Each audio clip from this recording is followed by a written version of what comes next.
Hello and welcome back to the weekly VR news. Today we're going to dive in and chat about some of the cool things we've got coming up. Of course, some new games that have dropped this week, some new games we've got coming up, and some news and a bit of a debate that's going on currently in the VR world. Now, before we jump into that, I do want to say I'm still accepting name suggestions for what we should call this show. At the moment, we're just calling it the weekly VR news, and I think that's kind of boring. We can definitely come up with some better suggestions than that. I saw some epic ones in the last weekly news, so let me know those in the comments down below, and of course I'll give you a shout out if you name this show. And you get the glory of knowing that you named this show forever. Anyway, let's dive straight into the weekly news. First up, we're getting our first PlayStation Plus PSVR 2 game, and that is Humanity. Humanity is releasing on May 16th for PC, PSVR, and PSVR 2. In Humanity, you play as a Shiba Inu, guiding a group of mindless people across the levels by making them jump, climb, swim, and reach the exit. This gets far more complicated than you'd expect, and honestly, it kind of pushes the PS5 to its limit with just how much you can possibly get on screen. With over 90 levels and customizable stages, this is going to be one to get hyped about if you're into your puzzle solving type games. Now, I will say it's got a super chill vibe to this and it's kind of fun. There's already a free demo that you can go and play for yourself right now if you want to go check this out and see if it is for you or not. Definitely the kind of game you want to sit down with, but hey, nonetheless, this is coming to PlayStation Plus, so you're going to get it free day one of release. I mean, that's pretty awesome, and I would love to see more of this coming about. I was wondering to myself a little while back why we hadn't seen anything coming to PlayStation Plus for the PSVR 2, and now is that opportunity to see that happen, so make sure you check it out. In other exciting news, Green Hell has confirmed that they are bringing co-op and their new DLC later this year. I am so gosh darn excited for this.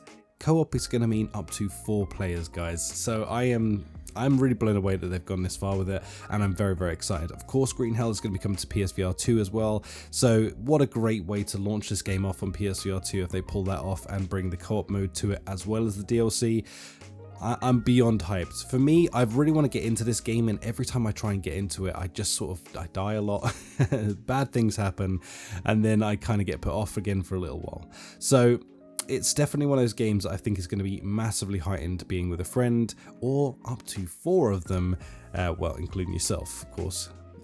This is going to be just one of those experiences that's going to be really heightened by having some people around with you, having a laugh, pranking each other, and of course exploring the wild vastness of Green Hell. So very excited about that. Next up, we have Walkabout Mini Golf's latest course set in ancient Egypt, Temple at Zerzura. This is an 18-hole course, and of course it looks to be freaking dope, set in the Sahara Desert and looking just freaking nice. I love these games. This game is just great. Honestly, it comes with some incredible DLCs, and of course it comes with a ton of free courses that are built into it. Now, some of these are not free, you know, you have to pay for those DLCs, but of course, nonetheless, they are worth it if you want to get in with some friends, and you have like the reverse holes and all those sorts of things to keep you going. You can putt through the dunes and vast throne rooms and great pyramids as you search for clues and lost balls as always, which makes this game such a fun experience. This is of course as well coming to PSVR 2 very soon. Walkabout Mini Golf is going to be a welcomed addition to the library, as honestly it's one of the games that I love to get in with a buddy and just chat and play some freaking golf. Good times all round, absolutely love it. One to keep an eye on. Next up, we have Red Matter 2, the sequel to Red Matter 1 that came out in 2016. Now, Red Matter 2 did come out for Quest platforms a little while back, but now it's making its way to the PSVR 2, featuring native 120 frame support without reprojection, may I add, and that's a very important fact to remember because Red Matter is about to show us how it is done. Now, they've also claimed that this is going to make this even better looking than we've ever seen it before, which I can't even imagine because I've played this on PSVR, and I'm a little surprised to hear them say that. But with the foveated rendering and the eye tracking to go to boot, it really pumps this thing to 150%. I am super excited to be checking this out. You're tasked with finding your missing friend while uncovering secrets around Volgravia. This game honestly is one of the best puzzle solvers out there because it has such a freaking atmosphere to it. And of course the second game, Red Matter 2, has so many cool new features and bits to it. So if you enjoyed the first one, this is definitely going to be one for you to be checking out. Already available on Quest 2 and Pico and PCVR. if you have those platforms ready to go. But I do think if you haven't played it yet, then the PSVR 2 is going to be the way to experience this, as with those haptics and of course all those other features we've just spoken about, plus pushing this to 120 frames. Ooh wee, it's sounding like it's going to be one spicy thing. So be sure to check this out on the release date on the PSVR 2, and I'll have more information on that as we find out things. To go over a couple of cool things that have dropped on the Quest as well in the last couple of weeks, things that I have missed on this channel in covering so far, we have Call of the Sea. Now this is another puzzle solver, as they seem to be very popular to be making in VR at the moment, but nonetheless this is a definite one to check out on Quest 2. So be sure to jump in here and explore around some wild experiences on the desert shores, solving some mysteries on the way to solve the hidden mystery of your partner being found. I feel like I said mystery way too much there, bro, but damn, mystery. And Medieval is a game that I have definitely spoken about in the past, and it has finally dropped. I've had the chance to play this game, and I've got to say this is top tier retro boomer shooter style VR game. I honestly, I really enjoyed myself in this. I haven't covered it on the channel, honestly, purely down to time constraints. I just have not had time to be able to put together a video for this and or review it for you guys and gals.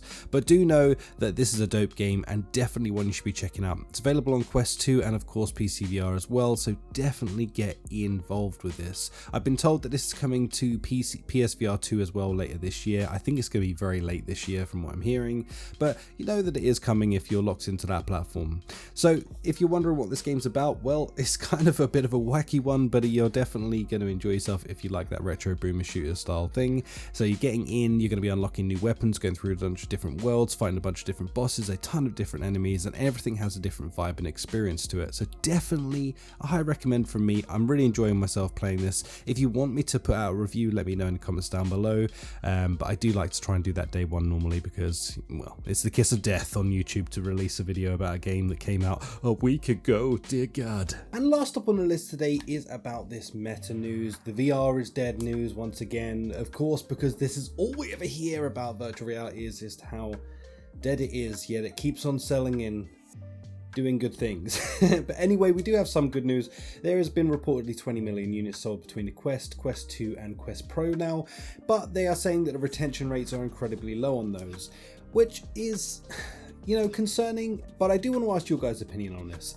Do you think that the reason that we've had the retention rate sort of lower on the Meta side of things, is that because of Meta not focusing on gaming as much these days, or is it because they've been so damn focused on like the freaking metaverse crap that almost no one cares about?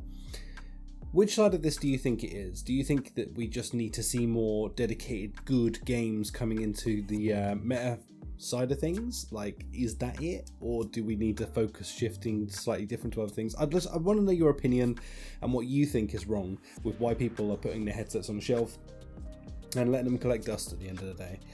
I can only personally think that it's to do with the fact that we just need more engaging games. When we get them, things like Iron Man, all of these good games that we've had come out, but they're so few and far between, and they only release a few things here and there. And then look at the state of things, you know, they took on all these studios and then did what with them? And we're talking like over the space of years at this point. Did nothing. They've done nothing with them. And then even like people like Ready Player Dawn, when they released the second game, they didn't even push advertising for it. They just no support. They didn't even support them in their game coming out. So it kind of sucks. Now at this point it sucks even more so because there's been a ton of layoffs coming out this week for loads of different studios that Meta owns. Again, that sucks. And at this point, we just need to hear from them like, we are going to reshift our focus. Quest 3 is going to be purely gaming focused. We don't care about stupid metaverse crap. We just care about the gaming side of things, and maybe some socializing stuff can go into that as well, but not the pure focus being the metaverse, which like half the world doesn't even have access to yet, by the way.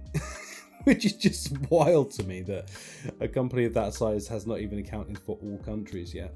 But it's just, yeah, it's a weird debate, and I'm very interested to know your opinions on it. I leave it at the end of this video just because I know it's a strong one and there's going to be people that will argue against it, for it, either way and in a direction. So definitely let me know your opinions down below, as I am genuinely intrigued to know what you think by this.